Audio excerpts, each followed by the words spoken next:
Good morning. We could still stay a Freilich in Purim because in Yerushalayim, today is official Purim that extends after Shabbos. Purim Meshulash, it's called. 3-day Purim. And since we pray toward Yerushalayim and it's the center of our lives, so they're celebrating a full-fledged Purim today. So the joy continues, and so do we in our learning. So we're in Ayin Beis, summarizing and reviewing the conclusion, and we are on volume 3. We're on the bottom closer to the bottom of page 1451. Aleph Tofnun Aleph. And this is coming a few more pages. I'll be concluding the topic of neshamas as they come down below, and they need the siyua, the support of the malachim. And earlier we learned the support of the Einei Ha'eda. So the malachim are called Einei Hashem, eyes, which we're going to get back to because the eye and vision is a central theme here that he's been using since the beginning, literally from page 1352. Now we're on 1451. They're talking about 100 pages ago. In explaining the general section that began on page 1350 of the Hamshachim al-Mayla Lamata through Torah. After around 550 pages of explaining Aramim Chelekai HaMelech Lamata Lamayla, the interface between existence and the divine, from the bottom up, primarily through prayer, through tefillah, and we spoke about neshamas. Now that neshamas and tefillah are the same idea, they're both called sulam, they're both the ladder. So then on page 1350 in volume 3, the Rebbe Rashab, I'm just laying out the main structure. The Rebbe Rashab went back and said, now let's understand all this was mamat l'mayla. The Hamshachim l'mayla mata Torah eir. Torah gives us a whole other perspective, not the one from the bottom up, through our lens, through our eyes, but through the Hashem's eyes, meaning from the top down, which is what Torah is. And began right away with Hamagbi l'sheves, Ner mitzvah, the Torah eir, and Ner Hashem nishmasodam, and the comparisons, asked some questions, and then said, V'nirli levayir, on page 1352, he said, nah, appears to me, V'nirli, it seems, the way to explain all this is with the concept of the eir hariyah, the light of vision. And with that, he went into a whole discussion of 3 types of eir makabel, the moonlight, the light of a luminous stone, and the light of vision. Compared it to Mikra, Mishnah, Talmud, in Torah itself, those 3 levels, Bri, Yitzir, and Asiyah. And then began the long discussion about neshamas and Torah. Then, as I said before, how neshamas come down below, they need the siyua, they need the support. Like the vision, the eye cannot see in the dark on its own, even though it's a seeing entity, and it's the eye itself that sees. It's not the light that sees. That's why other parts of the body or other people, not every entity is a seeing entity. It's when there's an outside light that shines in a dark room or a dark environment, then the eye comes alive and is able to see. The same thing, the neshama, as it comes down below, is a seeing entity. However, when it comes down below, it's darkened by the guf and nefesh habam, is the body and the animal soul. And because it's darkened, it needs a siyua. Like we've been emphasizing on page 1450 very strongly, he said, it's only a siyua, it's a support. But who does the Aveda? The Aveda is the Neshama's Aveda. But it has an elaborate support system, including the Malachim. That's why we say Birchas Seitzer before Shema. But the main Aveda of elevating the world and transforming the animal soul is through Shema, Hashem Echad, as explained on page 1450. So now, a lot of this is based on the Maimer Yosef Venu, in addition to the Maimer of Hamagbi from the Alter Rebbe, as I've mentioned. Now he goes back to Achalti Ya'ari Im Divshi. I've eaten my honeycomb together with my honey, and it's going to say these are the 2 levels of Birchas Yetzer, the honeycomb, Ya'ari, and Divshi, the honey is Shema. So you see right here that Shema is the Iker, and he begins with Shema. So we've been in the middle of learning why Shema is compared to honey, the sweetness of honey. That's what we're in the middle of on page 1451. But just to give you the lay of the land a bit, We're going to continue that to explain why Shema is Tifshi. On page 1453, he's going to go back to Ya'ari, which is the honeycomb, where the honey comes from. That's Birchus Yetzer, when we talk about the Malachim before Shema. Then on page 1454, he's going to go back to the muscle of Riyas Ayin, the one I was just referring to, the difference between the eye, once it comes into the vision, and once it comes into the physical eye, and it needs a siyua, it needs an outside light. But the ultimate goal is that the eye itself should see. He's going to talk about that. And then finally, he's going to talk about Shcheira Nivanova, that all this happens, the elevation of the soul, back to its root essence, higher than Malachim, and higher than Torah even, is Dafke Lamata, where the Neshama comes down below and it struggles with the darkness. And I'm going to explain the Pasuk, Shcheira Nivanova, I am dark but beautiful, in that context. So that's going to be like the final piece to explain how this whole process works. And then the neshamas are mashpia into malachim, causing them to elevate, as we learned, mashpia into Torah. And then on page, after a longer discussion on Shcheirani, on the darkness, on page 1463, he's going to say, Ma'atat sarach lahavin mashakasav ner Hashem nishma sadam. And that's going to come back to explain what Hashem nishma sadam, the psila, the wick of the divine soul that comes down below into the darkness of the animal soul, which is the shemen, the oil, with the goal of transforming that shemen, the seichel of the nefesh, of the animal soul, into fuel to create what? Oir. The third thing, the light that creates a fiery flame of v'haftas Hashem lekecha b'chol avavcha b'shnei etzarecha. And that's going to continue back to that mimer of Magbila Shevas that start talking about Ner Mitzvah, but he never gets back to Ner Mitzvah, never gets back to Torah.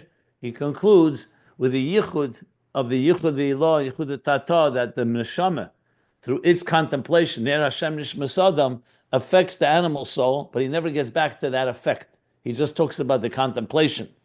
But we will be able to, we've already rebuilt it, so to speak, been able to piece together the puzzle that then that itself affects the animal soul, and then going back to Ner Mitzvah and Torah, which is already the main reason we're learning all this, is to try to figure out how the Rebbe Rashab would have continued the Hemshech, which is also part of what I am in the middle of writing, my essay, which hopefully this week will be, part 5 will come out, and getting closer to finishing that as well.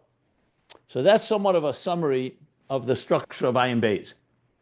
I didn't speak about the beginning of Ayin Beis, but a big part of it is that interface, Mamat L'mayla, Mamayla Lamata, which itself is a continuation of the central themes in Volume 1, which talk about these different, the dynamics, the map of the divine that relates to existence, the divine that's beyond existence. That's the key thing to keep in mind, because that's the interface. Keser brings together those two. Keser is the mamutza between the divine beyond existence and the divine within existence, and Keser itself has 3 levels, and we're going to talk all about that. That's the beginning of Hemshech Ayin Beis. But now let's zoom back into where we are, and that is page 1451, where he's explaining why Shema is divshi, is honey, my honey, because honey is sweetness. Didn't get back to the conclusion of it, but he's explaining because this is all about how do you experience Elokus in a world where godliness is hidden. So that's the hisbonenus of Shema. Why do you need hisbonenus? Because Ava, natural Ava on its own, is too fleeting, he said. And it would not be Ava mitis. It would be makif, and it wouldn't be sustainable. The contemplation, or it would be katnus ma'ed, very immature or very superficial or lower level. The hisbonenus turns it into a, like we learned about mutfa, murgish muskel, turns it into a mature contemplation, like an adult that understands not just that has a crush on God, so to speak, or something that's more minimal, but something more developed and comprehensive. That's the hisbonenus. On the other hand, the hisbonenus itself must be filled with chayis and tainug, he puts it, with vitality and pleasure. And we use different words: passion, a dynamic taste, different word. Later he uses tam ve'enig. But point being is that he sees that because at times you can have a hisbananus where it's that's what he called dry and cold. I don't know if he used the word dry, but he said definitely kaltkite, kridus. That you can understand an idea very well, and you can internalize it even, and you can even get excited about it, but it's still all in the cognitive level. It hasn't caused an ava, a personal attraction and being drawn to the thing itself. And we learned this more at length, and we reviewed it as well. I'm just going quickly over it. And he gave an example actually from the opposite. Someone who doesn't relate to Gashmis. He's mufshim in Ageshim, he called it. He's somewhat removed, and a little, what the word mufshim would be like, abstract is the right word, but it's not really the translation. It means he's removed. He's not indulged. He's not immersed in Gashmis, and yet he could understand, that it could have pleasure, but it doesn't cause him to have ave. He's not drawn to it, as he said.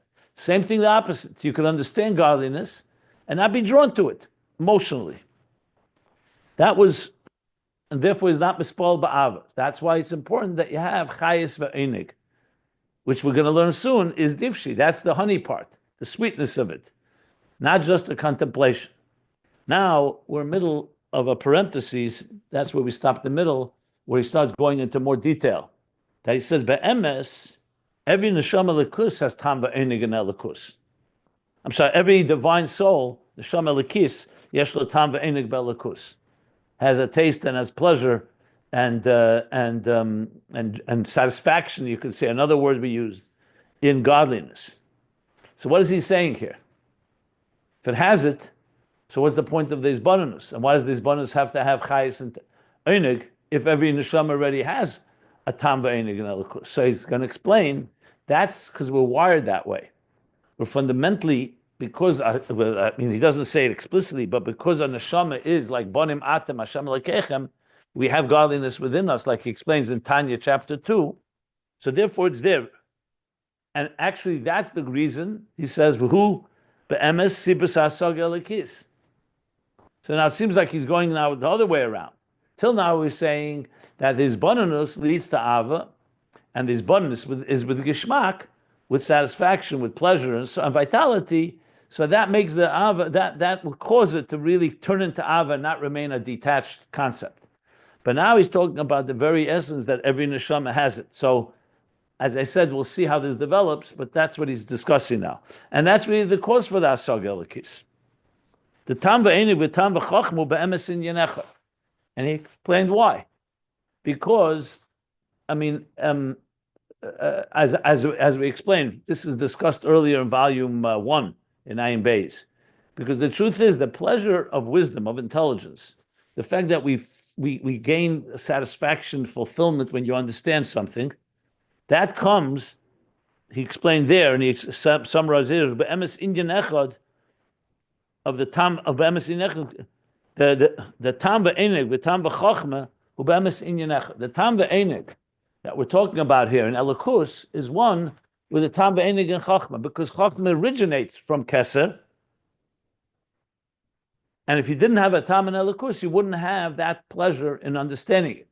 On a very balbatish level, you could basically say, if you didn't have any relationship with something, is it possible for you to have, and in a way that you can't enjoy it because you can't relate to it? Is it possible for you to really understand it? Now, earlier we learned seemingly the opposite. You could understand something even though you don't have a relationship with it.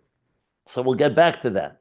But here he's making the case that the truth is the hasaga comes because you have a tam v'einig in it. So that's what he says here. So we'll soon see how it all comes together. Which, as I said, needs explanation why. Why is that the case? I mean, the yochel is, and then he gives another scenario. That you could have tam v'einig in something, behelam, and you shouldn't have asaga. See, now it's the opposite way.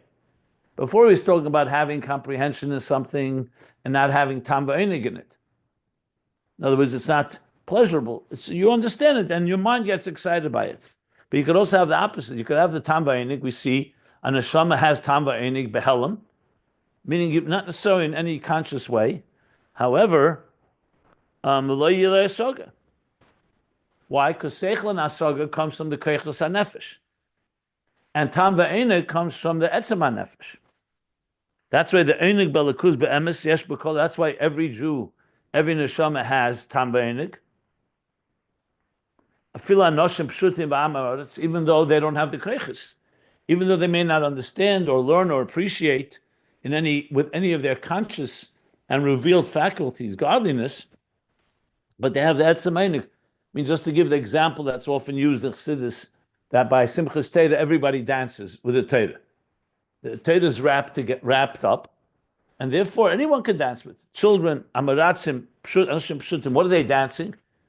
If it comes to learning Torah, it's not going to have everybody's equal, because some people understand more, some people understand less, some people can't even read. Lo yada ma'ika amar. There's a level. But Simchas Torah is the etzem. You're davening with the etzem HaTorah, which is like he calls here the einig and elikus. So it's the elikus shebet. So you could have that because you're connected to it. It's like it's your father. God is your father. It's your Torah. I understanding it. You don't have understanding. That's, as I said, according to the parentheses that he's talking about. Every neshama has a tam va'enig and elikus. And he says, "V'nikama hepech." You could see it from the opposite. When a Jew is deprived of that connection, there's tsar from the richuk of elikus. Even though he may not appreciate, again, if you asked an Amaretz, a person who's completely illiterate, tell me, explain to me your connection to Torah. May not have words, he may not be able to explain, he may not be able to say anything from Torah, but he's still a child of God's. And the Matan Torah was also for him. Everybody received the Torah. Torah tzivilanu Moshe Merasha Kilas Yaakov. The Rebbe emphasizes often from the Ragachover, a Yerusha is a Yerusha.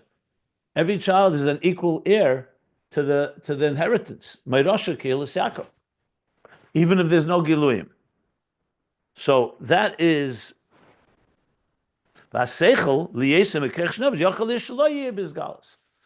on the other hand, meaning understanding it, because it's from koiches hanefesh, not everybody's koiches are developed.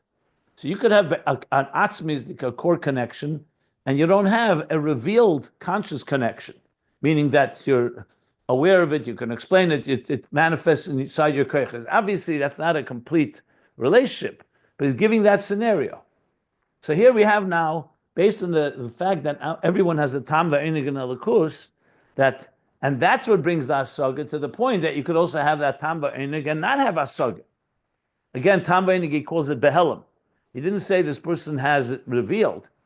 Simchas Torah I mentioned because there you see it expressed. But even there, is it revealed? Can that person describe it? Not necessarily. It's just there. It's like, like you're dancing at your family's wedding. You dance because it's your family. But we'll soon see how it all has to come together. So just bear. And that's why. And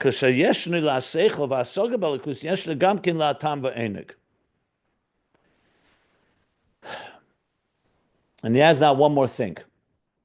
But when there is seichel and hasaga and elikus, you have to say that there's also tam va'enig, because if he didn't have tam va'enig, he wouldn't have hasaga, as he said before.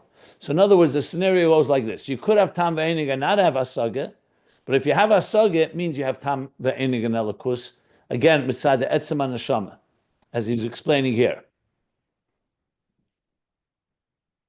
So I'm going to continue from here. I believe that's where we stopped. So we'll see now, hopefully, how he brings it all together and how you reconcile that with what he said earlier, that you could have hasaga and not have tam va'enig. What did he mean by that? When he's saying now that everybody has tam va'enig be'etzem. So we'll see what he's going to say. So we're around 2/3, or 3/4 of the way down page 1451. The line that begins la seichel va'hasaga, and the words be'al kain.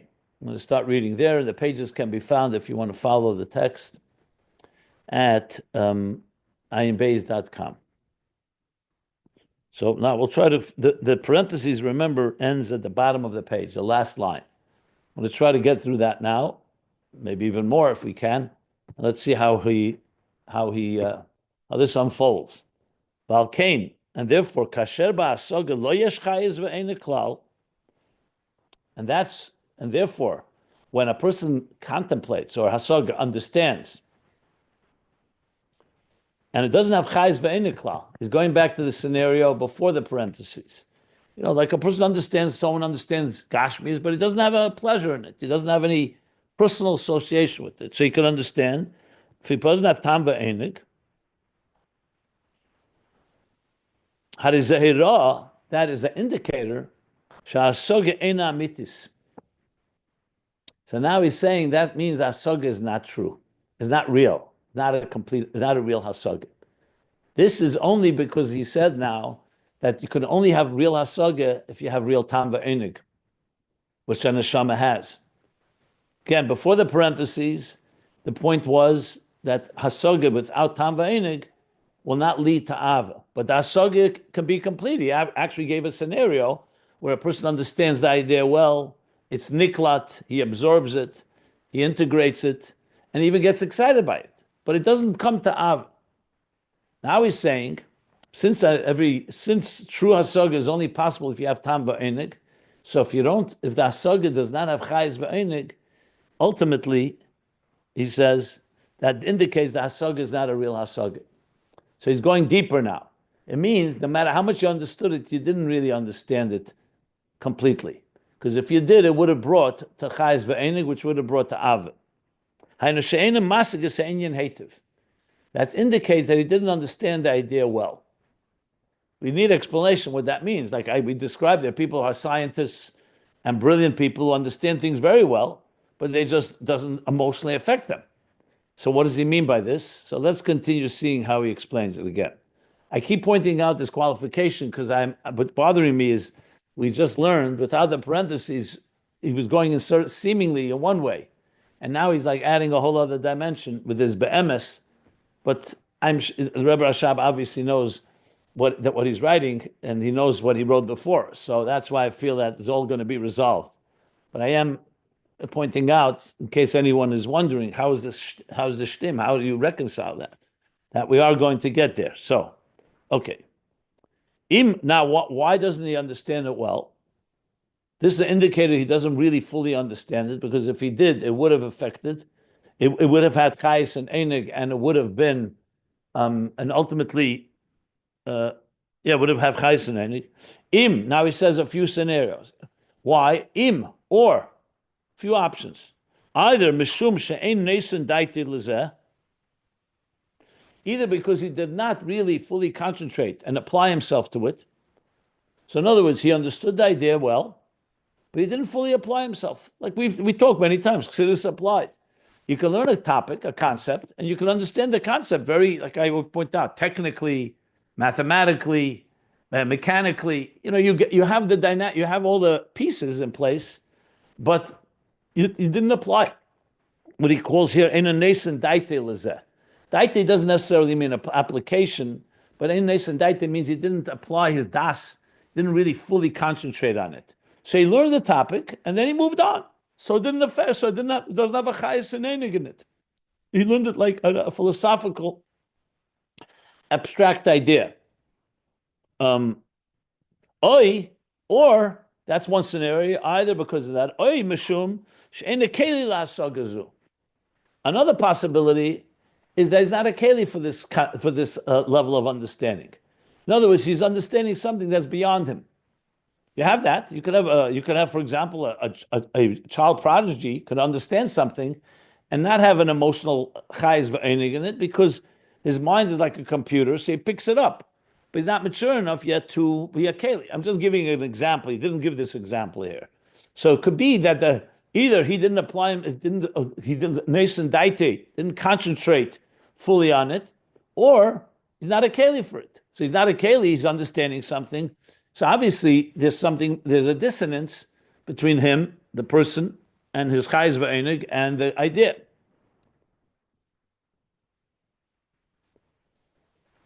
So this all indicates that the hasaga is not complete. Gam kishiyesh tam v'enig beis bananus. I was going the other way around. Even when there is tam v'enig, he's talking till now, there's no tam v'enig. There's only a contemplation without that pleasurable or that satisfaction element. So he says, even when a person, when there's tam v'enig in his bonus in the contemplation, there is that taste, that pleasure, that satisfaction, that fulfillment, v'asoge, in the contemplation and the comprehension. Yesh b'zeh kama chilukim madregas. So now he's spelling out there's many levels. It's not a black and white, one or either or. Either you have pleasure or you don't have pleasure. You have satisfaction or you don't have satisfaction. There's a number of levels. You could have more or less. When you comprehend something, you understand something only superficially or on a surface level. That's one scenario. Then the chayes and einig is going to be more minimalistic or minimal.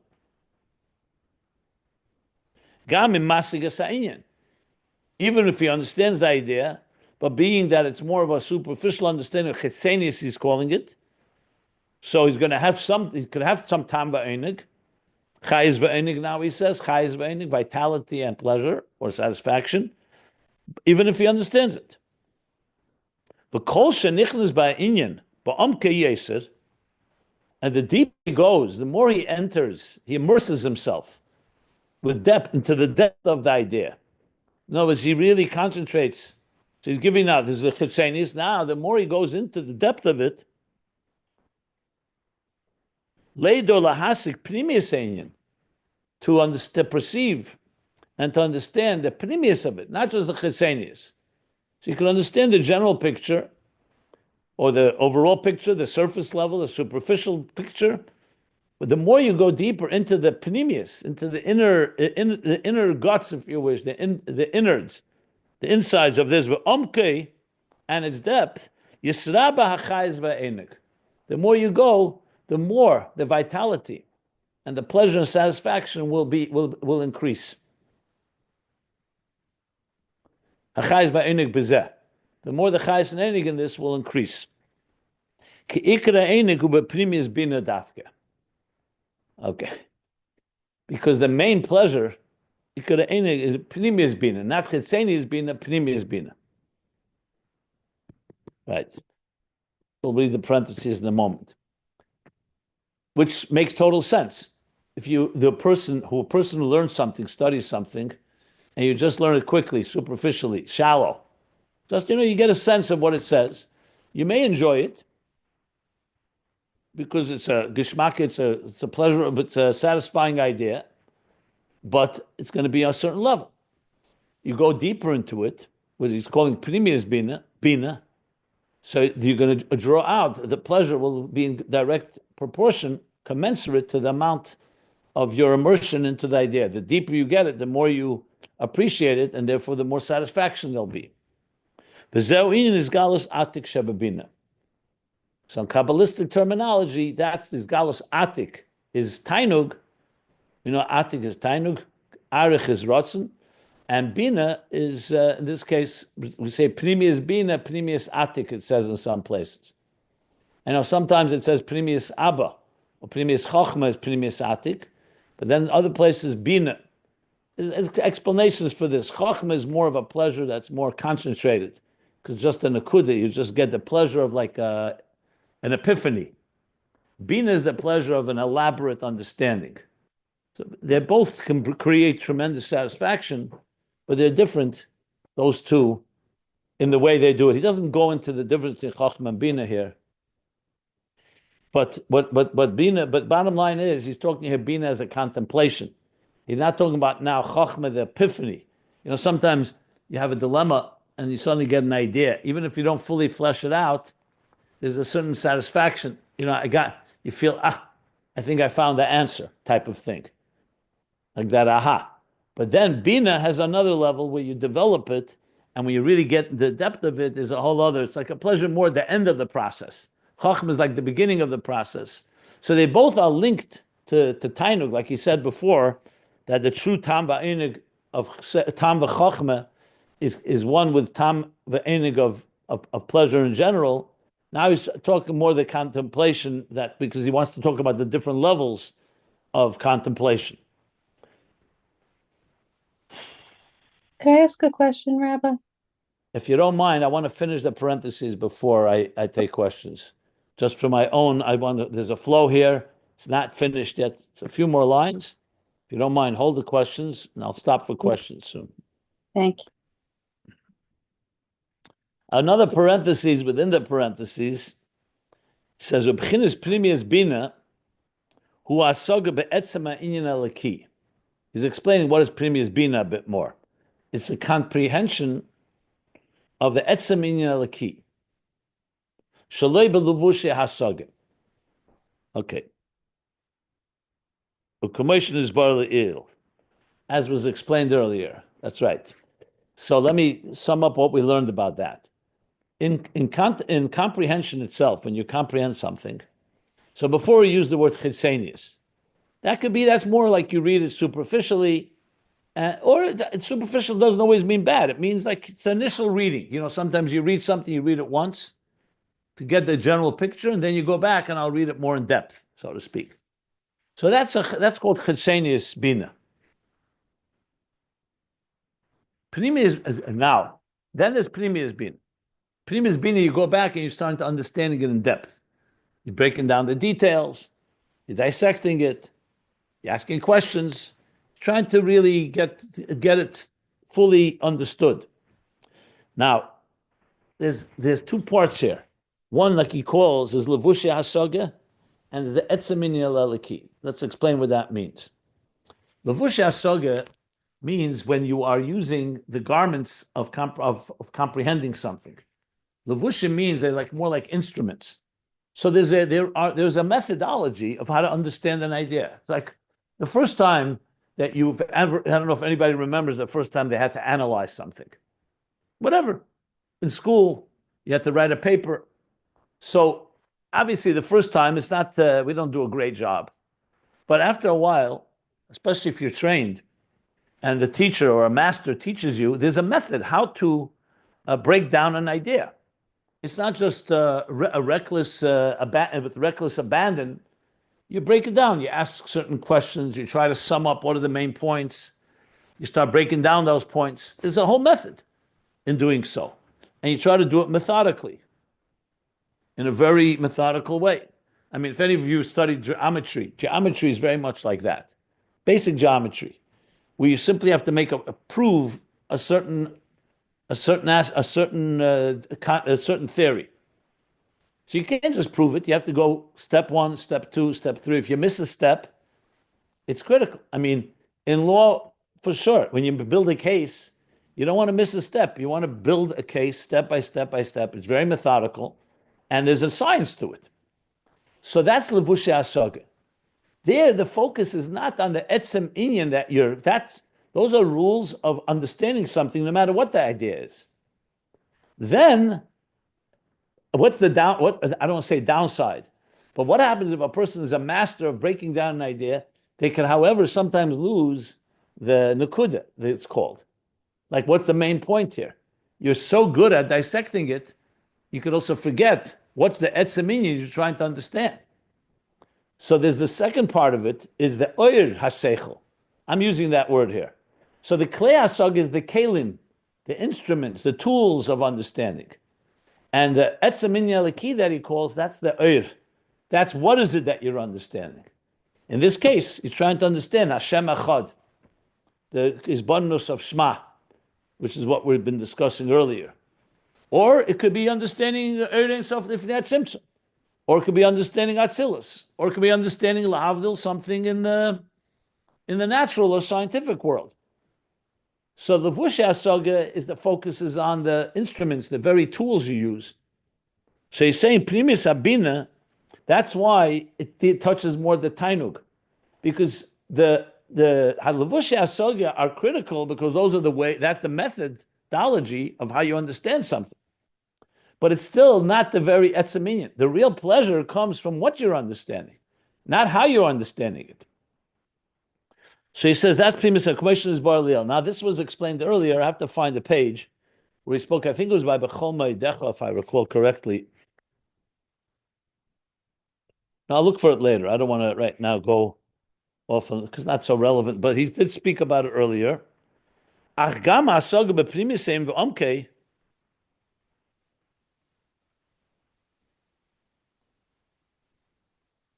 But now he's saying that's primis sabina, but primis sabina also includes the understanding, but primis ein b'omkei.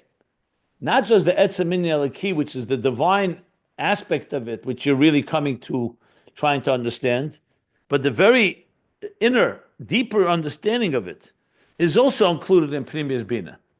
So in other words, he's saying that Primis Bina means not just the Elikus Shebezeh, but also the depth, whereas Chetzenius would be, you're not getting all the depth, you're only getting it on a superficial level. So also this Hasaga, the Primis, he's talking not the Etzem Eliki. The Hasaga B'Primis is also more Hafshata because you're going deeper into it, so it's more abstract. And being more abstract allows you to experience Einig more. Whereas when it's more on the outer level, you're not going to have the same level of satisfaction or pleasure. That's just really, it's a footnote, to be honest. I'm sure it helps us understand the bigger picture, which I have to figure out how. But I didn't want to skip to skip it. So, but it's not so, I wouldn't say it's such a ikr. Remember, it's a parenthesis within a parenthesis. Now you have to always be careful. The Rebbe writes something, it's always important. And I'm not suggesting this is optional. But just for the understanding of the whole concept here, doesn't really change the picture, the big picture here about what he wants to come away with, which is ultimately the tam v'einig that's necessary. He's talking at the levels of tam and einig. So now there's a few more lines till the end of the parentheses. So he says, now v'hainu, going back to before, v'hainu sha'einig ba'inyan amusagu dafke ba'asoga pnimis. So in other words, he's saying that even when you do understand something, there's levels. When you understand it more superficially, there can be tam v'einig, but it's more a lower level. But the real einig in an idea is when you have a deep understanding, an inner understanding. You really understand it not just on a shallow or surface or superficial level. But when the asog is only on a superficial level, I was giving another scenario. Before he gave two scenarios that he's not applying, he's not concentrating completely on it, or it's higher than his kelim of klei asog. He's saying here it could be kfir v'hechrech. It's an interesting scenario, which means somebody who has to do it. Like, I don't know, what jumps to mind, you have to take a test in school. So you're not really interested in learning it. You have no choice. You have to take a test. So you're going to put your mind to it. But you're not going to put your full mind to it because you're only doing it to be Yetzer. I don't know if the Rebbe Rashab is referring to that scenario, just for the record. Just what came to me. But he uses the word kfir v'hechrech. Lo yesh b'zeh chayz v'einig. He's doing because he has to do it. It could also be a scenario where it's your job, you have to do an analysis, and you have to give a report, but you have no interest in it. You're doing it for your job, so it's kfir v'hechrech based on your demands on you. It's your obligation. But you don't have a real pleasure or tainug in it. Hagam shemasig inyan. And you can see, even though he understands the inyan well. So you see here, in a way, you can see the parentheses is written almost with a free flow of consciousness, because the Rebbe Rashab is, of course, his mind was a brilliant, prodigious mind. But you can see here that he's bringing a lot of things here, and some of it he adds a little later.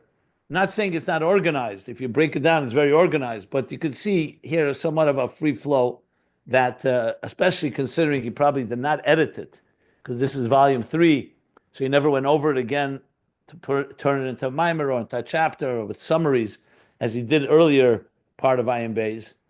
But I'm just saying, it's when I read it, I see it's like a lot of additional points that he wants to just throw into this parentheses. So bottom line is, what I would sum up now that we've learned it, now he's still not finished because we finished the long parentheses, but it seems to have added this. Before the parentheses we were learning, you could have a comprehension, a good comprehension, understand it well, absorb it well, even be excited by it, but it doesn't have anything to do with you emotionally. No personal relationship with it. And of course, that type of without that chayes v'einig, not going to bring to ava, as he explained. It'll be a contemplation. You could have Hashem echad, but never v'haftas Hashem lekech. In the parentheses, he adds that the truth is every neshama has tam v'einig, fundamentally, even without contemplation. And I think that is what he's adding here. And so it doesn't really contradict what he said before. Before he was just talking about the idea that there's the concept, you understand something, it either brings either you have pleasure and satisfaction in it, and it brings to an emotional love, an attraction, you're drawn to it, or it doesn't. Here he's saying the truth is every neshama has a connection. The question is whether you have asaga or not. So that connection allows you to understand it. When you understand it, obviously, it's going to have tam v'einig because of this reason, and that in turn will bring the ava. So I think what he's adding is that it's not just purely, it's up to us because we still need to contemplate and we need to have that pleasure in it, but there's an element that we have already given to us as a gift, which is that the neshama by nature is wired with a tam v'einig and elikus. In other words, we don't have to fabricate or manufacture loving God. It's natural to a neshama to do so. However, it could be concealed, which is why we need Hashem Echad. That's why we need Shema Yisrael. Why does Shema Yisrael? If Yisrael is already connected to Hashem, why do they have to be told, listen, Hashem Elokeinu, Hashem Echad? Because it's concealed. And then he goes into the whole discussion how the levels of contemplating on it. But the etzem love is there, period. We learned it also on the last page when he said, even when the malachim stimulate and are the siyua, the support, he made it clear. Anashama yeshba midas ava. Look at the first line on page 1450. Shanashama etzem yeshba midas ava vayira. And also elakuz be'etzem, hasaga and elakuz be'etzem. So it seems to me this parenthesis is like going back. So what do the malachim do? The malachim awaken it because it could be dormant, but it's there. So the neshama comes fully armed. However, in this dark world, it's concealed. So I think that's why the parenthesis comes the way it does, because he's explaining now that context. The neshama really has it, but it's concealed, and that's why it needs take, a light, like the eye can see. But if it's a dark room, you need an outside light.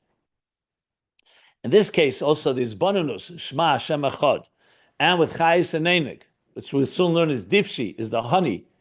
That brings va'ahavta.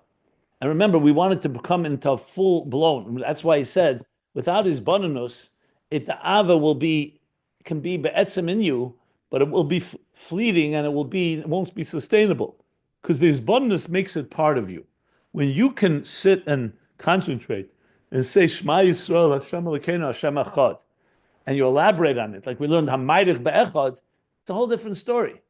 The whole point, in other words, if a person says, listen, I was born with a chelik elikam and mal mamish, I'll do a little work, and that's that. No. The Aveda is you have to do a lot of work. Tanya is all that.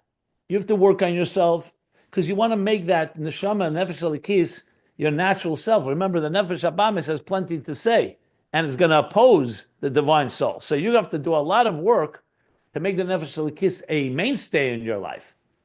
Not the fact that you have it, beautiful.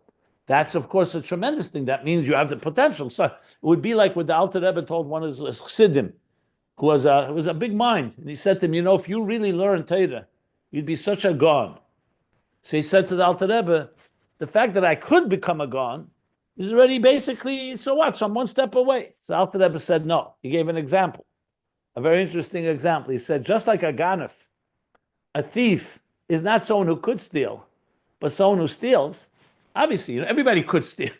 That doesn't make you a ganef. You have to actually steal. So he says, same thing, a Gaon, a scholar, is not someone who could learn, is someone who learns. What's he saying? Of course, the fact that you have, let's say, you have a musical talent, you were born with it. It could be inside of you, innate within you, your whole life, and you never actualize it. How many other skills, faculties we have that we don't actualize? So bring it b'poel is not a small matter. It's not like someone says, since I already potentially there, I'm a good Jew at heart, I don't have to act on it. Doesn't work that way. This whole world, Dira B'Tachtenim, you're going to learn later in Tanya, in later chapters in Tanya, after, I'm saying it because I'm teaching now chapter 24, but later in Perek Lamed Vav, Lamed Zayin, the Mile of Asiyah, not just Beficha Ubelvavcha, not just in your mouth and your heart, but B'Lasese, because this world is Elam Asiyah. The whole point of a Dira, of course, the Eibush himself also has the potential to make a Dira B'Tachtenim, but he wanted someone on the Shama to come into this world and do it in actuality, not just potentially. That an neshama potentially can transform this world, beautiful. But that's not a mishkan. V'osu limigdash v'shachanti b'seichem v'osu is asiyah, b'peil. They actually build a sanctuary. And that's what is critical here. So, but he's adding the point that the neshama be'etzem has it within it. But now comes the work, and that's why it needs all the support, and it needs the izbananus, and it needs before that the yibichus yetzer of the malachim, the izbananus. But now he's saying it needs also the chayz ve'enig. So even though there is be'etzem a chayz ve'enig, but it could remain concealed, and then the rest of it is what he describes. You could have that without hasaga, then with hasaga, there are many different levels, and the more you go deeper into the hasaga, the more you'll appreciate the tam ve'enig of Elokus. I remember, just one more thing I'll say, I mentioned Simchas Torah. I remember there was a big, I forgot who he was. He was a big scholar who was never by the Rebbe Simchas Torah. He had Chabad roots, and he was from Eretz Yisrael. He was never there, and he saw the dancing, and like he was obviously deeply touched and uplifted. So I remember speaking to him with a few of us, a few Bochum, we were students, we were speaking with him, and I asked him, it was after the Yom Tov, I said to him, so what do you take away from this? So he said, the Chiddush of Simchas Torah is Gevaldik. You know, he saw real natural joy, Jews dancing, the Rebbe leading, of course, with the Torah. It's beautiful to see.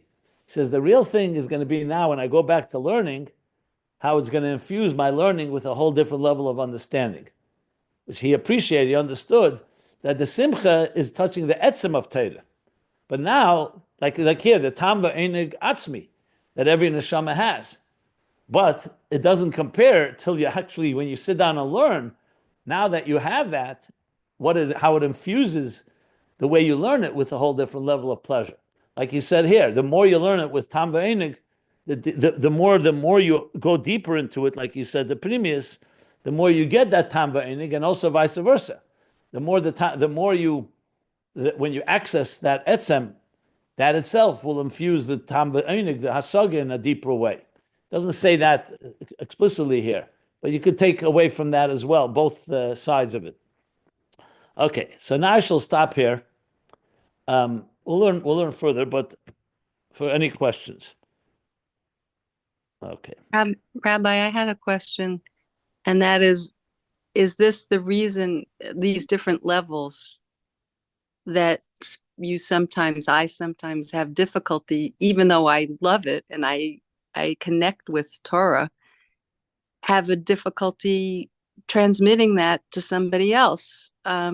Is that the explanation for it? Because I do think I understand it. What the explanation? In other words, that you were saying that he's enumerating these different levels of understanding, and that you need to have a deeper understanding in order to really be able to give it over to somebody else. He's not talking about giving it over. Here he's talking about having deeper pleasure.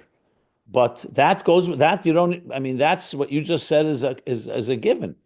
The less if you don't fully understand it yourself, you're not going to be able to explain it to someone else. That's not what he's saying. That's correct, even without Ayin Beis, what you just said. No, but what I'm saying is you could still have a pleasure yourself, even though you don't have the deeper understanding. Yeah, that's correct. But the onus is always on you. In other words, it's not on the other person.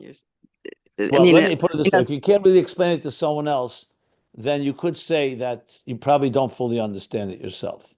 That doesn't mean you don't understand anything, and it doesn't mean you don't have pleasure in it. But that usually is a litmus test of how well you understand it.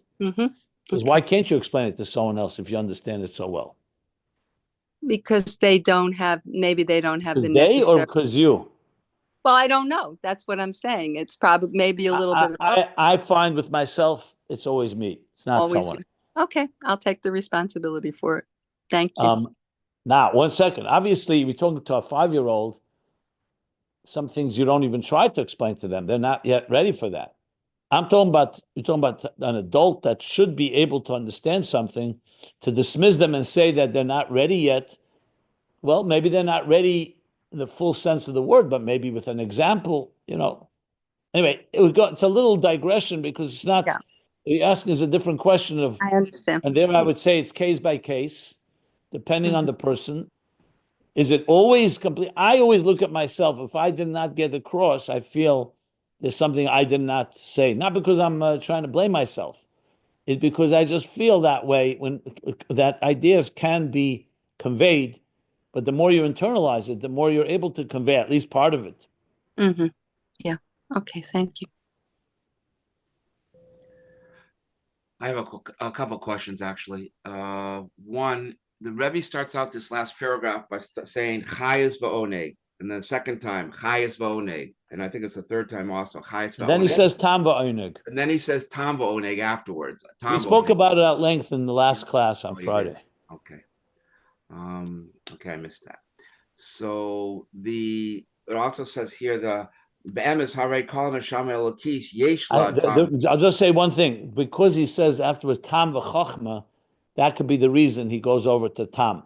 But Tam and Chayis are pretty synonymous. They're not exactly the same. Tam means taste. Chayis is vitality. But they are in the same world. Let's put it that way. Because Thomas also can mean like understanding, like Lamaila Matam. That's why I said afterwards. He says Tam v'chochma, chochma v'tam. He says. If you look in the parentheses, hatam de chochma, boma hatam de einig. So it could be that's why he's starting to use tam. But I would listen to the Friday class. We spoke about more detail. Yeah, go ahead. Sorry. Also, it says here, "Be'emes harei kol neshama elokis yesh la tam ba'oinig." What about the nefesh Bahamas? Is it also wired to have this tam chayes and elokis, but no. It's just concealed? Just concealed? Absolutely no. The answer is no. The answer is no.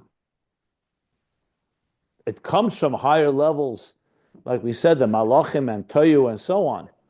But the nature of the animal soul, its tam ba'onig is in gashmis, is in self-interest. So it has to be convinced, it has to be converted, it has to be... Yeah, exactly. It has to be trained, has to be tamed, has to be subdued.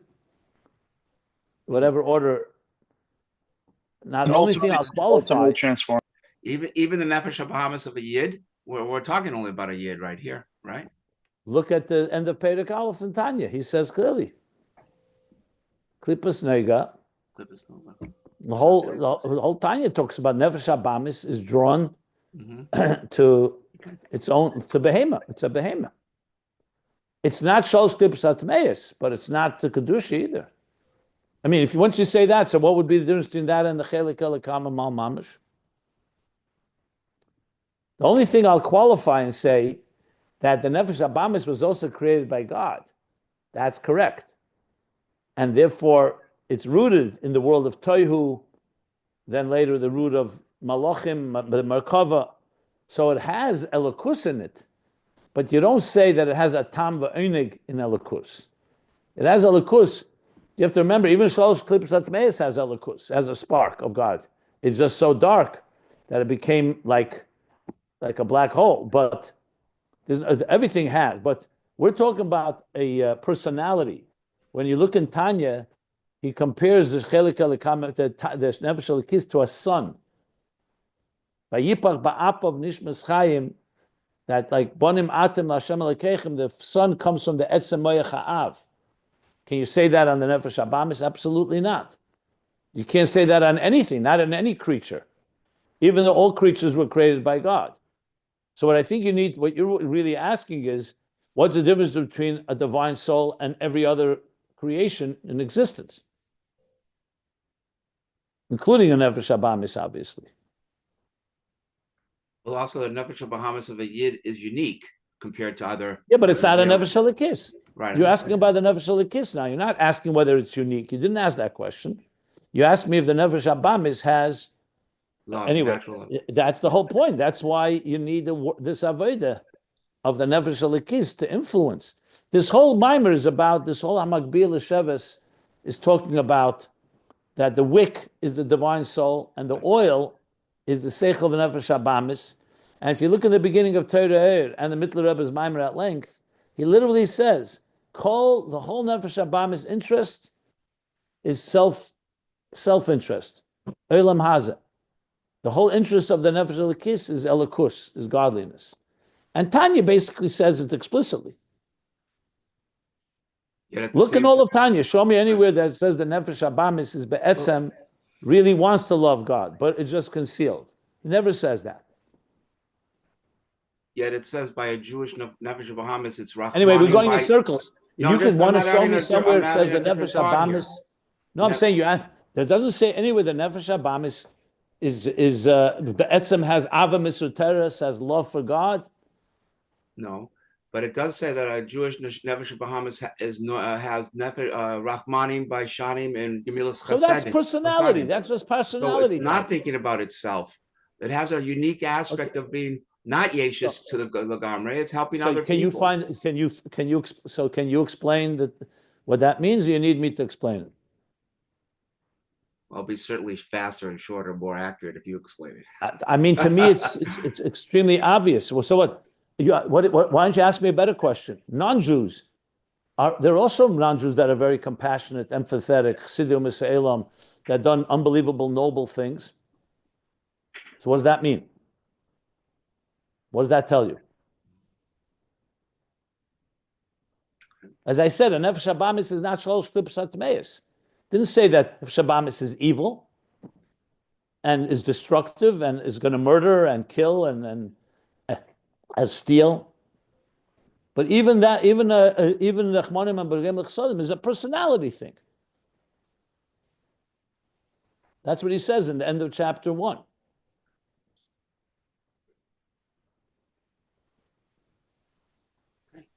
Eliezer, what are you struggling with? I'm trying to understand your question. When it's a few things. It's a very heavy part here, and I'm just trying to understand. But it's not a chiddush from Ayin Beis. Where do you see Ayin Beis something? See, Ayin Beis is just your question's on Tanya, really. That's the truth. There's nothing here he didn't even talk about the nefesh abamis here.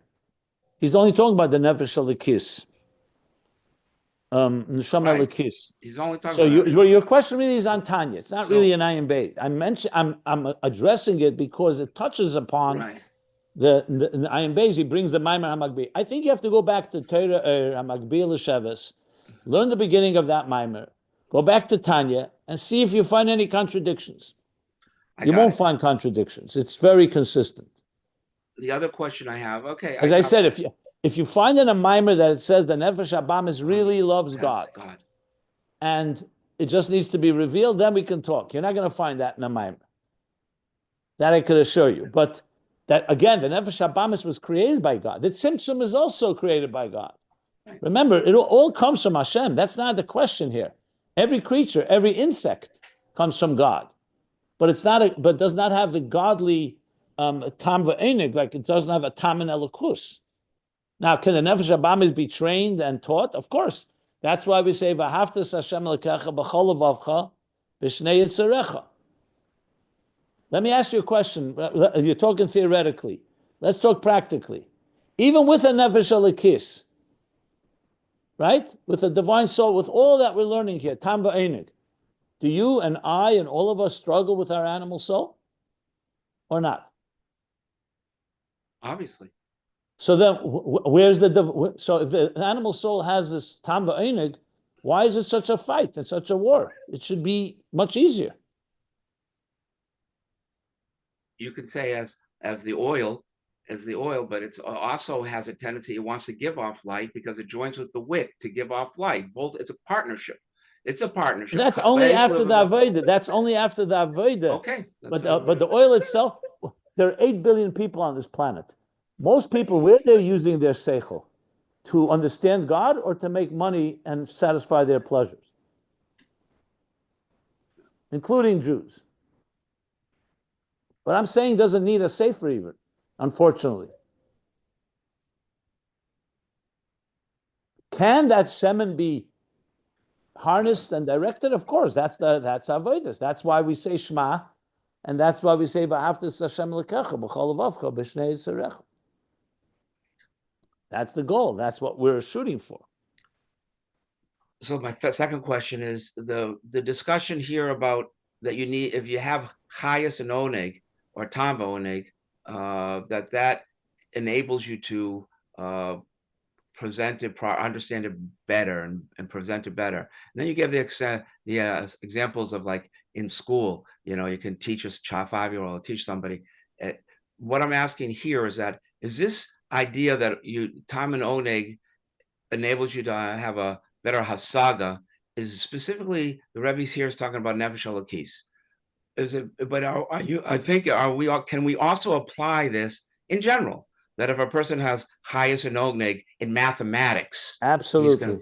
So it's not any good educator will try to get the students through exercises or through demonstrations and presentations to do something that's pleasurable to them, because they will definitely learn better and understand better. So the answer is absolutely yes.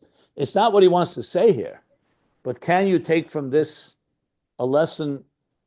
Let me ask you, if you were teaching a class and the students found the ideas boring, but they have to take the class, so they're going to try to get good marks.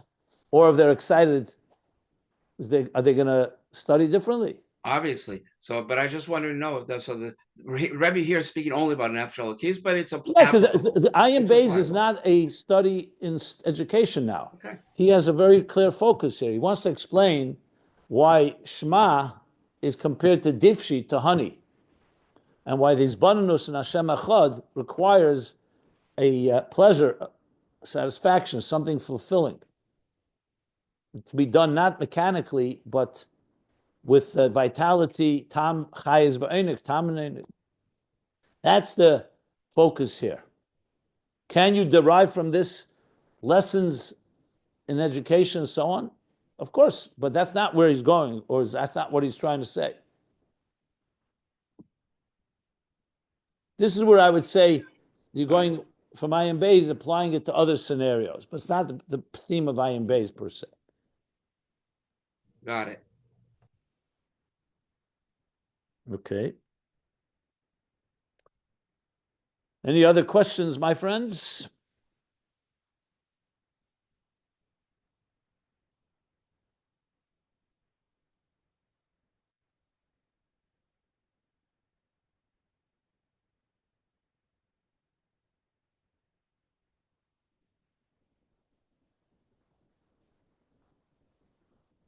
Okay. Yitzchak, you have no questions? That's interesting. Yeah, well, I think it's clear enough, and thank God. It's nice to have a day where I'm sitting back and listening.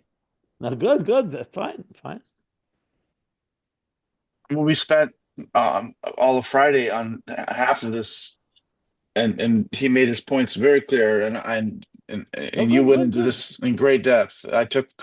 Let me count. I took about 20. Let's see, about 15 post-it notes. You know what a post-it note is on Yeah, of course. I took 15 post-it notes on the first 2/3 of this page. So I think I got it. Yeah, and there's more to go. I think I'm going to stop here simply because I have a lot on my plate here. It's really beautiful. Actually, I will say it brings out the beauty of the neshama, the etzem of Elokus and the neshama. That and to Robin, are you still there, or is she gone? Oh well. What I was gonna say is she was asking if I can't explain it to someone else, do I really understand it? And I thought you answered well. And the reason why you may say, well, how can that be? You think you understand it, but you can't give it over to someone else.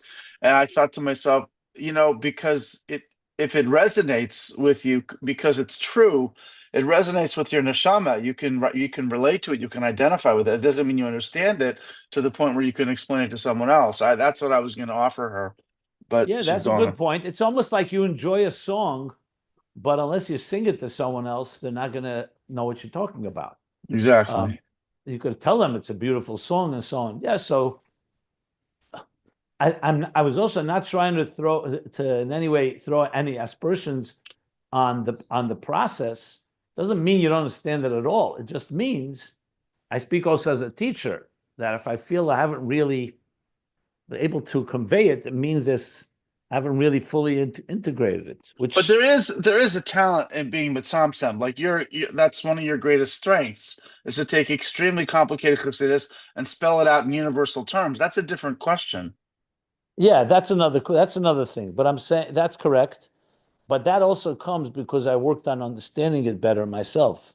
Not just because I have a skill to be mitzamtzem. Oh, for sure. Because there are things I've learned, like even now we're learning things. I'm realizing, as I'm writing this essay, that now thank God it's going a little easier because I did so much exertion, to be honest, a lot of work, preliminary work. It's like the more work you do in the research, the easier it's going to be the writing later, you know.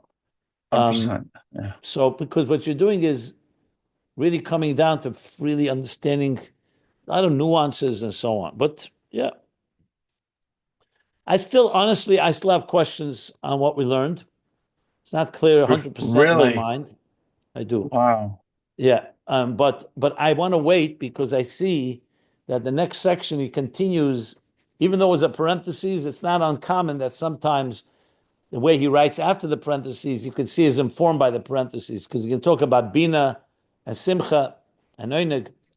So I want to wait to see how, because my feeling is that Rebbe Rashab was such a clear-headed and had such crystal clear idea that even though sometimes the middle of the idea is still somewhat not fully developed, but with the end, he usually comes back and really really becomes very, very crystal clear. So that's my feeling that we'll get it. So that's why I don't want to belabor and start bringing in all my nuanced questions. I have a few questions about this Tamva Einig, but that's fine. It's nothing. Trust me, nothing that is going to upset the barrel here. It's just some things I still feel not fully finished, but we'll get there. I think by the end of the paragraph, next page, 1452. Once he gets back to it all, because I know how this works. You want to see what is he going to say with Divshi. If ultimately he wants to lead back to that's like honey, sweet. What does that really mean in the context of Shema? I think then we'll be able to put it all together. And I don't want to speculate, so it's fine. I think You wouldn't directly associate the Indian of Oneg with the sweetness? You wouldn't go there? No, that I would do. That's for sure. That's for sure. I'm sure that's what he's going to say. No, but there's still aspects of that, do we have it before the Aveda? Does it come after the Aveda? On one hand, there's Bananus does it, then where does it begin? Does it begin from the Tam V'Einig and the Etzem HaNefesh? Does it begin with these Bananus that triggers things? Yeah. It's not, trust me, it's not going to change. It just, because me, I'm trying to work out, like even the fact you say Birchas Yetzer, start with the Malachim. Malachim don't create your Ava. They stimulate your Ava. They inspire it. And yet you begin with that. So is Shema similar, that it stimulates the Tam V'Einig that's already within you? You see what I'm saying? Or is it chicken and egg thing? A little. And like in Tanya, he talks about Ava V'Yira that's born from his Bananus, and then he talks Ava V'Yira that you have naturally. And then there's a place where they meet. So that's just giving you a little taste of a little Tamba in what I'm trying to. It blows my mind that you can, and I know you've studied this and read this probably more times than you can count, and that you still have some questions.